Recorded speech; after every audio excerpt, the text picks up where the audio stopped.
నేను ఇంతకుముందు మాట్లాడుకునేది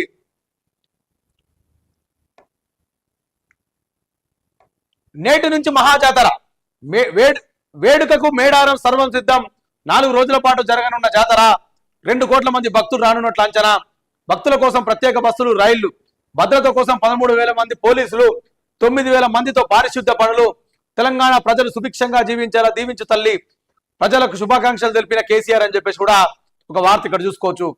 మేడారంకు సంబంధించిన జాతర ఈ రోజు నుంచి మొదలవుతుందంట దీనికి సంబంధించిన మీకు వార్త నేను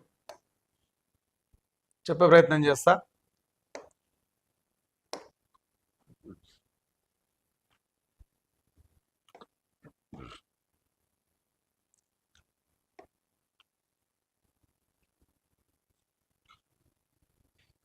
మేడారం జాతర మొదలైంది కదా ప్రభుత్వం భారీ ఏర్పాట్లు ఏడాది జాతర కోసం రాష్ట్ర ప్రభుత్వం శాశ్వత మౌలిక సదుపాయాల కల్పనకు 251 కోట్లు ఖర్చు చేసి 21 శాఖలకు చెందిన 42,000 మంది పైగా అధికారులు సిబ్బందిని 2,000 మంది ఆదివాసీ వాలంటీర్లు భక్తుల సేవ కోసం నియమించారు దాదాపుగా గవర్నమెంట్ వచ్చేసి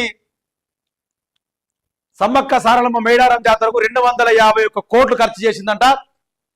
దాంట్లో దాదాపుగా 21 శాఖలకు చెందిన 42 మందికి పైగా అధికారులను అక్కడ సిబ్బందిని అధికారులు నియమించింది 2,000 మంది ఆదివాసీ వాలంటీర్లు కూడా భక్తుల సేవల కోసం నియమించినట్టు కూడా ఒక వార్త మనం ఇక్కడ చూసుకోవచ్చు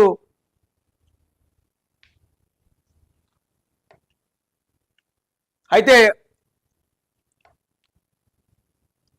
ప్రత్యేక బస్సులు రైళ్లు భక్తుల రవాణా కోసం టీజీఎస్ఆర్టీసీ 4,000 ప్రత్యేక బస్సులు దక్షిణ మధ్య రైల్వే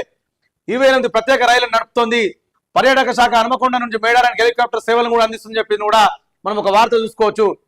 నేడు గద్దెకు రానున్న సారలమ్మ అని చెప్పి బుధవారం కన్నెపల్లి నుంచి సారలమ్మను తీసుకువచ్చి గద్దెలపై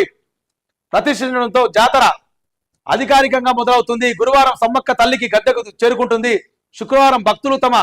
బరువుకు సమానమైన బెల్లాన్ని అమ్మవారికి సమర్పిస్తారు జంపన్నవాగులో పుణ్య స్నానాలు ఆచరించడం ఇక్కడ ముఖ్యమైన సాంప్రదాయం శనివారం తల్లుల వనంలో ప్రవేశంతో జాతర ముగియనుందని చెప్పేసి కూడా ఇలా సమ్మక్క తల్లిని ఈరోజు గద్దె దగ్గరికి తీసుకొని వస్తురంట తీసుకొని వచ్చిన తర్వాత శుక్రవారం భక్తులు తమ బరువుకు సమానమైన అంటే ఎవరైనా మొక్కుకొని ఉంటారు కదా ఆ మొక్కుకున్న వాళ్ళు కూడా కంప్లీట్ గా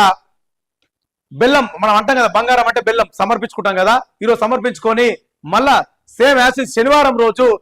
అమ్మలు సమ్మక్క సారలమ్మలు కూడా మళ్ళా వన ప్రవేశం జరుగుతుంది ఈరోజు జాతర మొదలై శనివారం తోటి మేడారం సమ్మక్క సారలమ్మ జాతర ముగుస్తుందని చెప్పేసి కూడా ఒక వార్త ఇక్కడ మనం చూసుకోవచ్చు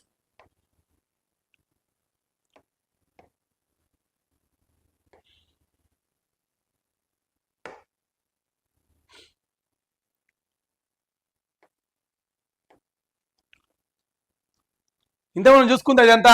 ముగిసిన సంతోషరావు విచారణ 5 గంటల పాటు ప్రశ్నించిన సిట్ అధికారులు అని చెప్పేసి కూడా ఇంతకుముందు మనం చూసుకుంది ఇదంతా ఏ పార్టీలో ఉంటే ఆ కాండమనే కప్పుకోవాలి స్పీకర్ తీర్పును గౌరవించాలని గద్వాల ఎమ్మెల్యే బండ్ల కృష్ణమోహన్ రెడ్డికి